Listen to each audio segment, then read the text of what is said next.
Salut, je vais t'apprendre dans cette vidéo à jouer les single raise pots quand tu es le preflop raiser hors de position.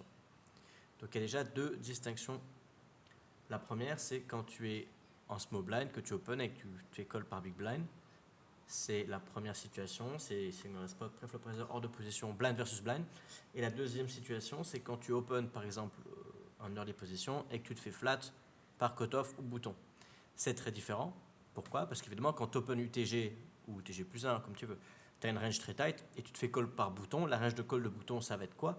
Ça va pas être roi 9 offsuit, comme la range de call de big blind. La range de call du bouton ou de cutoff, ça va être surtout des pocket pairs et quelques Broadway suités qui n'auraient pas 3 bêtes. Donc dans cette situation-là, le preflop caller a une range très tight et très forte. Donc on va devoir jouer très différemment de en blind versus blind, où là, notre adversaire a une range très large, et donc on va pouvoir être beaucoup plus agressif. Donc je vais t'apprendre à jouer ces deux situations. Donc on va commencer par la plus simple, c'est early position contre bouton ou cutoff. Donc encore une fois, hein, single raise pot, preflop raiser hors de position. Quand on est en la position contre cutoff ou bouton. Donc au flop, déjà on va quasiment tout le temps check. En fait, pourquoi? Parce qu'encore une fois, en fait, notre range, c'est en fait la range qui contient le plus de poubelles. Je vais te le montrer directement sur une simulation. Donc on va jouer au hijack, on open au hijack cette range et on se fait call par bouton. Bouton, sa range de call c'est quoi? On voit que sa range de call c'est principalement des pocket pairs et ensuite des Broadway suités. Donc si on prend un board random du style, on va prendre le board 10, 5, 2, un board bien dry, qui a le plus de poubelles sur ce board? En fait, c'est le preflop raiser. On voit que le preflop raiser sur ce board ne s'ébête quasiment jamais. Pourquoi? Parce qu'en fait, principalement, le preflop raiser, il va avoir quoi sur ce board? Vu que sa range, c'est principalement des Broadway, suités et offsuit, sur ce board, il a donc principalement deux overcards. Tandis que le preflop caller, lui, sa range, ça va être quoi? Vu que sa range, c'est surtout des pocket pairs et quelques Broadway suités, sur ce board, la range du preflop caller, c'est donc surtout des paires et quelques poubelles. Donc le joueur hors de position a beaucoup plus de poubelles. Donc il va faire principalement du check. Les seules fois où il va miser, on voit qu'il choisit un gros sizing. Pourquoi? Parce qu'en fait, c'est lui qui a l'avantage de nuts, évidemment. Il n'y a que le preflop raiser qui a de paire de valet jusqu'à paire d'as. Donc on va commencer par du check range, sauf sur les boards qui ont deux Broadway, parce qu'évidemment, tout d'un coup, si on met un deuxième Broadway, tout d'un coup, le preflop raiser, là, il a plus de poubelles en fait. Il a très peu de poubelles en tout cas, il en a vraiment beaucoup moins. Et encore, Dame 10, alors il faut faire la différence entre Dame 10 et Roi 10. Le Roi est vraiment excellent pour preflop raiser sur tous les boards. Donc il y aura toujours en théorie une énorme différence de stratégie, en fait de V. Et les As, ça redevient neutre. Pourquoi? Parce que le preflop caller, lui aussi, a quand même pas mal d'As. Il a des As-Dame, il a des As suités qui n'auraient pas 3 bêtes. Et sur un board d'auteur-As, même As-Roi, même As-10, pardon, le preflop raiser, les seules mains qui vont 3 barrels en value, ça va être As-10 et As-Roi. Et encore, même As-Roi, je suis même pas sûr qu'on va 3 barrels en value. Donc sur un board d'auteur-As, en fait, c'est important de ne pas se dire ah, c'est un board d'auteur-As, donc c'est un board bon pour moi. C'est un board bon pour toi, oui, mais t'as pas non plus 10 000 mains qui vont 3 barrels jam. Parce que notre adversaire a aussi beaucoup d'As. Et il a des As plutôt corrects. Le preflop caller, il a le droit d'avoir As-Valet et As-Dame. As-Valet, As-Dame, As-10. Donc il a quand même quelques As suffisamment forts. Donc quand nous on a As-Valet, même As-Dame, en général, c'est pas assez bon pour 3 barrels. Bref. Donc on va commencer par check range, sauf sur les boards avec 2 Broadway. Les boards de Broadway, on va faire un tiers avec les notches de non-value. Je te rappelle encore une fois que les mains en value, tu fais ce que tu veux, puisque ton adversaire ne sera jamais capable de comprendre que tu as différents sizing pour différentes parties de ta range. Donc tu ne vas pas être exploitable. Donc un tiers avec les notches de non-value. Notch de non-value, c'est quoi? Sur ces boards-là, en général, c'est des auto-as, c'est des suites de connecteurs. Sur les boards, donc j'ai les boards de Broadway. Sur un board de Broadway, juste voilà, pour que tu regardes. Quelles sont tes poubelles? Sur ce board, tes poubelles, c'est pas Dame 9 ou Dame Valet, c'est des gut shots, c'est des open-ended. Tes poubelles sur ce board, c'est des auto-as, c'est tes petits as et même tes petites paires, du style paire de 2 jusqu'à paire de 5, on peut bluffer avec ces mains-là en théorie. Et les paires supérieures, un peu moins. Bref. On peut toujours complexifier cette stratégie, mais ça c'est déjà assez complexe, je pense, déjà pour vous. Donc au value, encore une fois, on fait ce qu'on veut. Donc au flop, on va faire un tier range sur les bords de Broadway, sinon on va check range. Une fois qu'on check range, si on fait face à un stab, si c'est un stab un tiers, on va call assez large. Donc n'importe quel backdoor, n'importe quel 2 overcards, on va les call. Par contre, dès que ton adversaire stab 2 tiers, c'est underbluff. Donc tu vas seulement call tes meilleurs draws et deuxième paire et plus. Donc encore une fois, ça c'est sur les boards qui ne sont pas des boards de Broadway où tu vas check range. Et ensuite, quand tu fais face à un stab, voilà, tu vas faire attention sur le 2 tiers, et quand c'est un stab 1 tiers, c'est un peu plus ok. À la turn, s'il y a eu un stab au flop, si l'adversaire continue à miser, on va faire attention et on va regarder la MDA que tu auras juste après. Si le flop a fait check-check, en fait, les notional value, on va faire un tiers flop et 2 tiers river. Pourquoi? T'imagines, tu as dû comprendre, maintenant tu dois connaître l'histoire. Si je te dis de faire un tiers, 2 tiers avec le notional value, c'est en gros que c'est overfoldé. Et pourquoi ça va être overfoldé? Tout simplement parce que l'adversaire va, imaginons on prend ce board là où on est censé check range, quand ton adversaire va check back, il va avoir une range beaucoup trop unprotected, pas du tout suffisamment protégé. On voit qu'il est quand même censé checker dans les fields, il est censé checker beaucoup d'underpairs assez souvent, il est censé checker des top pairs, il est censé checker quelques overpairs qu'il a. Donc voilà, de base, notre adversaire va pas checker autant de mains en flop. Et du coup, sa range à la turn va être trop faible et il va avoir du mal à défendre face à plusieurs barrels d'agressivité. Donc on voit que quand le flop fait check-check, le solver à la turn ne fait pas du tout un tiers. Le solver à la turn overbet ou continue de checker. Typiquement, les seules mains qui ont envie d'overbet maintenant, ça va être les overpairs et les meilleurs top pairs. Et encore, même As-10, on voit que c'est pas vraiment overbetté. Et on voit que là, le sizing, en théorie, c'est 250% pot. Donc ça, c'est un truc que personne ne fait. Mais voilà, c'est juste intéressant de savoir qu'on ne va pas du tout jouer comme ça. Si notre adversaire check turn, qu'est-ce qu'on fait avec nos bluffs? On fait un tiers, et avec tes values, tu fais ce que tu veux. On voit qu'en théorie, les values, tu es censé faire 2 fois et demi le pot. Je ne sais pas si l'adversaire va être capable de défendre correctement. Quand tu fais 2 fois et demi le pot, il est évidemment censé folder beaucoup, là, 70% du temps.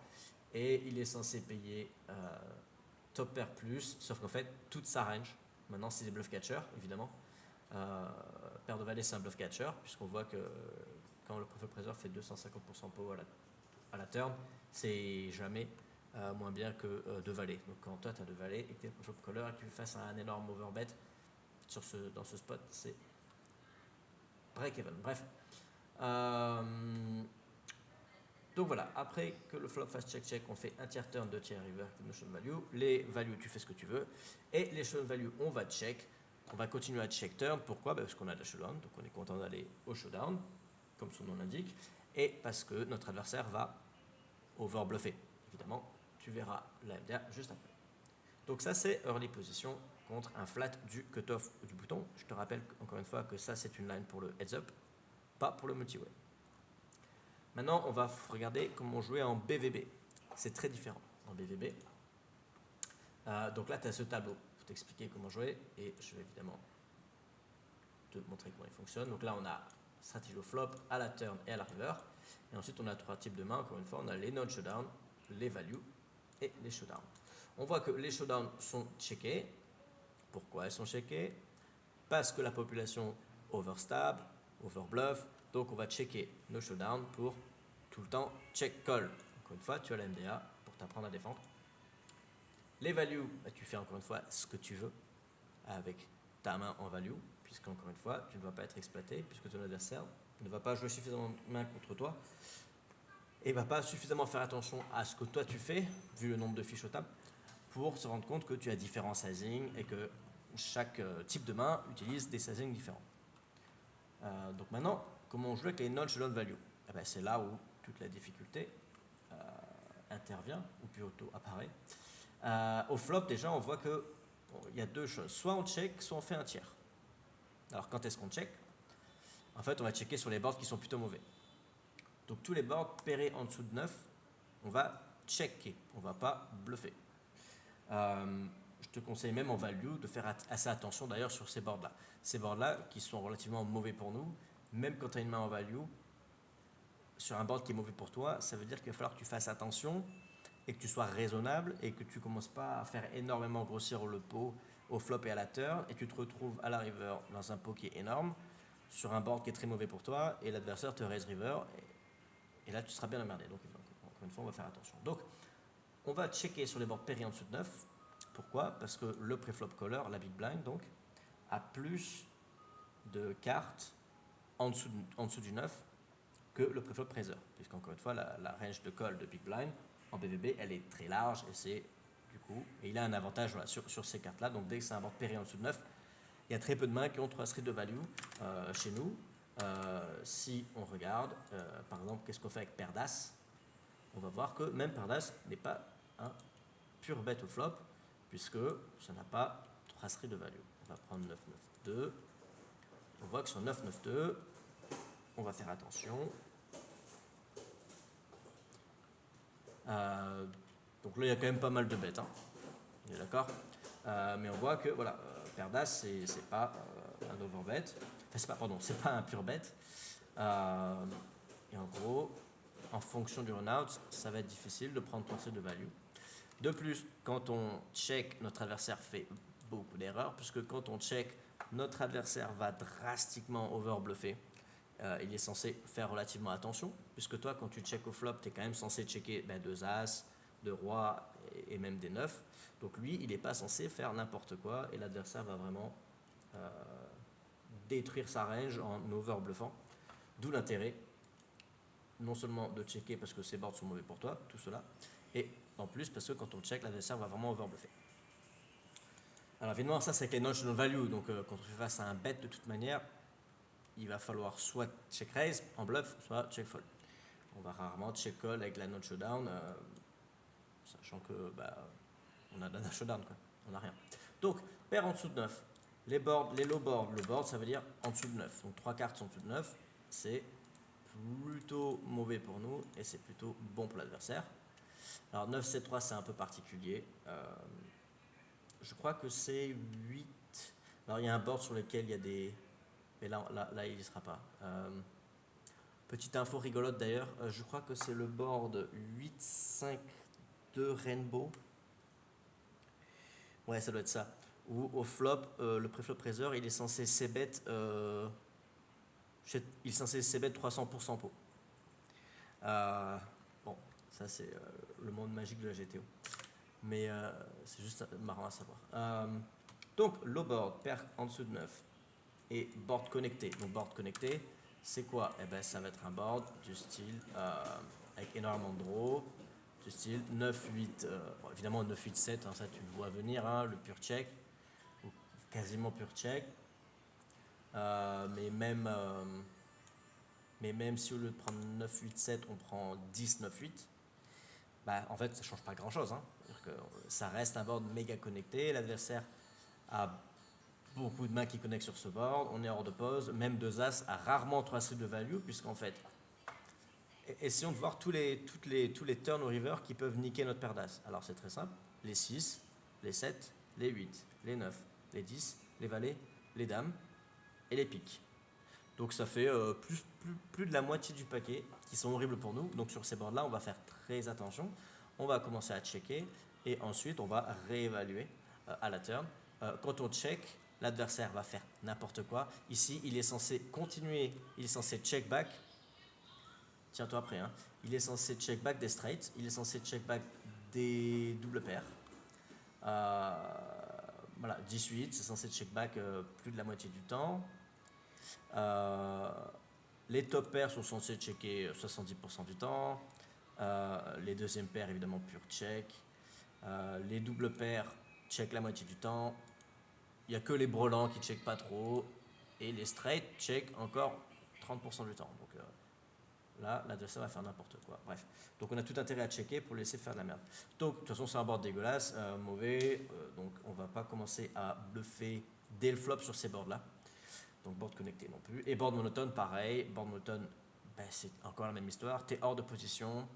Board monotone en blind versus blind, les deux joueurs ont énormément de combos offsuit. Donc qu'est-ce que ça veut dire? Ça veut dire que les deux joueurs ont énormément de futurs straight potentiels, de straight draw. Hein. Donc on va faire très attention. Et on va commencer par check range. Ce sera plus facile à jouer. Ou du moins, quand je dis check range, d'ailleurs, non, excuse-moi, qu'est-ce que je dis? Oui, moi je check range parce que j'essaie d'être équilibré, parce que j'ai beaucoup de règles à mes tables. Toi, tes values, tu peux les miser dès le flop si tu as envie. Les showdown values, bah, tu les check évidemment. Et les non-showdown, on va commencer par un check, puisque ces boards-là sont vraiment particulièrement dégueux. Donc on va souvent commencer par un check. Voilà, les autres boards, tu fais un tiers flop, 2 tiers turn, 2 tiers river, hein, ça on connaît l'histoire. Sauf petite précision sur la turn, et sur la river aussi, mais surtout sur la turn. À la turn, on est censé continuer à faire 2 tiers, sauf si la turn est une carte qui est vraiment dégueulasse, qui connecte avec le flop, qui fait rentrer des draws. On va faire très attention, je te sors un exemple. Donc on va faire un tiers avec un non-showdown sur un board qui ne fait pas partie de ces boards-là. Donc par exemple 10-7-3, on fait un tiers flop. On n'est pas censé faire un tiers en théorie, on est censé avoir tous les sizings du monde, mais on s'en fout. On fait un tiers, il colle. On prend une turn qui connecte avec le flop, du style 1-9. Et bien sur cette carte, on va faire très attention, même en théorie, on est censé tout d'un coup se mettre à checker très très très souvent, quasiment 70% du temps, puisque c'est une carte qui fait changer beaucoup de choses. Par exemple, si c'était une brique, tout d'un coup, la fréquence de bet sera nettement plus élevée, puisque ça fait du sens, même pas tant que ça. Bon, c'est parce que c'est un board 17, c'est particulier, mais bon, de base, hein, sur tous les boards. Quand la turn connecte avec le flop, bah, c'est plutôt embêtant, surtout quand c'est une turn qui en plus touche un petit peu la range de l'adversaire. Donc imaginons c'est 10-7-5 et la turn c'est un 6. Notre adversaire a beaucoup plus de 6 que nous. Ça fait rentrer des straights que nous on n'a pas, que lui il a, des doubles paires qu'il a plus souvent que nous, etc. Et puis nous quand on mise flop, ben lui il a foldé pas mal de poubelles au flop, donc il a filtré sa range, donc maintenant il a une range relativement tight qui connecte avec ce board, donc dès que la turn connecte avec le flop, ben tu sais que ça connecte du coup automatiquement avec sa range de call. Donc on va commencer à faire attention et commencer à ralentir avec les non-showdown value. Et si l'adversaire à la turn ne se tape pas, à la river, on va re-open 2 tiers avec les non-showdown comme d'habitude. Donc ça ne change rien, à part on fait attention quand le run-out est dangereux, quand il connecte avec le flop, et que c'est un board qui est bon pour l'adversaire ou qui est relativement pas dégueu pour lui non plus. On va pas trop faire le fou. Je sais que ça a l'air assez complexe, mais en fait, une fois que tu as compris, une fois que tu as réécrit ça sur ton document, que tu l'as resimplifié, tu verras qu'en fait, c'est pas très compliqué. Hein. Et donc, le seul truc ici que je n'ai pas encore parlé, au flop, quand tu check avec tes non-showdown value, donc sur ces boards-là, tu peux check raise si l'adversaire stab un tiers. Pourquoi? Parce qu'un tiers, c'est vraiment, vraiment overbluffé. Donc quand on check raise x3 au flop. À la turn, les check raise c'est plutôt x6, x7. Pourquoi? Quand tu check raise à la turn, en fait, les seules mains qui ont envie de check raise à la turn en single raise spot, c'est des mains qui, quasiment tout le temps, hein, veulent tout mettre à la river. Et si tu veux tout mettre à la river, tu peux pas tout mettre à la river si tu fais juste x3 à la turn. Sauf si le mec en face fait un énorme bet, hein, évidemment, mais en général, ça marche pas. On peut 3 bêtes, on n'a pas besoin de check raise turn x6, x7 puisque le SPR étant tout petit, on peut même juste quasiment min raise turn et pouvoir tout mettre à la river tranquillement.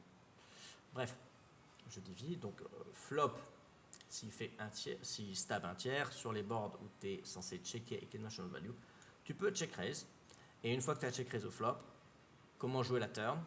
Alors la turn, on va soit give up si c'est vraiment un board horrible, si c'est une carte.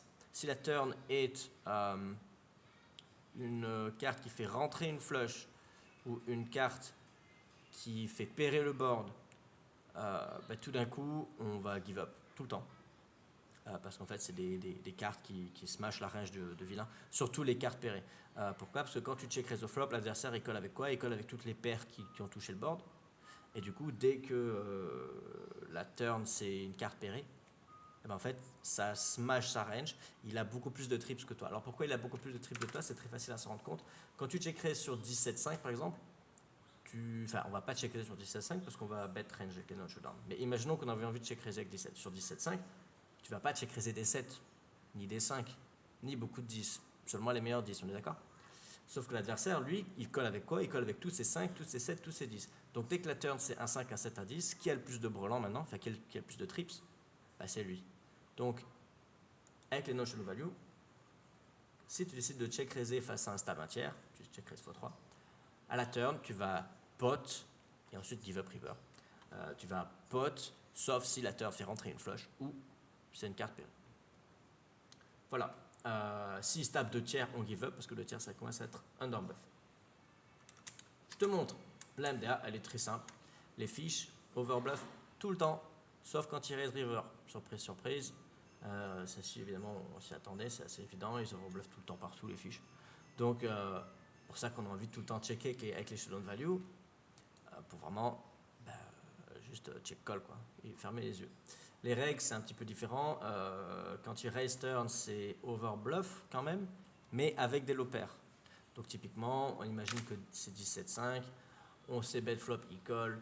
Turn, on bet, il raise. Il va raiser avec des 5, des 600 bluffs, etc. Et du coup, toi, tu ne peux plus trop payer avec des autoras.